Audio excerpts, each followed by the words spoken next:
Enlightened by riches I never knew existed. I was taking gifts for granted. My ignorance was persistent, and it took me a minute to understand that I grew up privileged. 201, 480,000 hours I grew up in a house with my parents who were married. And although it was kind of shaky, I still know how marriages ran. And it's more than just getting on one knee asking for a hand. And that's still something my better half was never privileged to. You can ask her how many hours she spent with her parents growing up, and it wouldn't amount to two, so she leans on my understanding. And I never took in consideration that that was a misunderstanding because my communication, oh, it shuts down when there's a misunderstanding. That's how I was raised.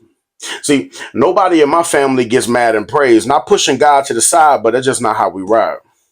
You got to give us a minute to cool off.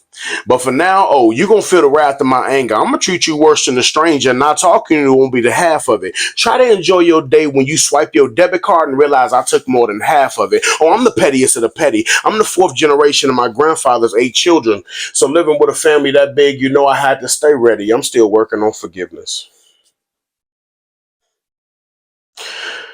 But let me fast forward to the moment I understood I grew up privileged.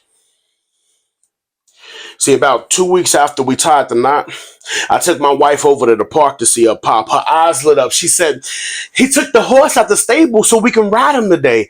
Long story short, we get there. She rides from a distance, and I'm standing there with her pops, and he had nothing to say. You see, I never met him before that day. Here I am, a 23-year-old man who just took your daughter's hand, and you can't look me in the eye, shake my hand, and say, thank you for being a man.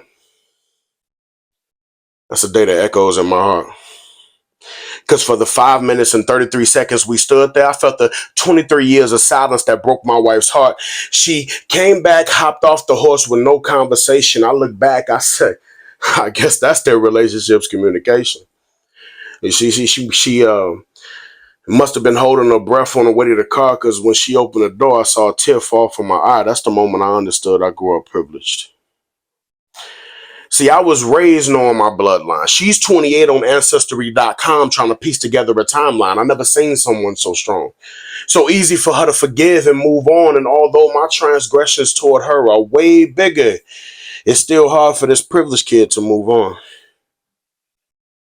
I see now that being privileged is more than just a form of money. I see why my former classmates used to treat me so funny. I never knew that starting a sentence off saying my mom and dad could offend so many.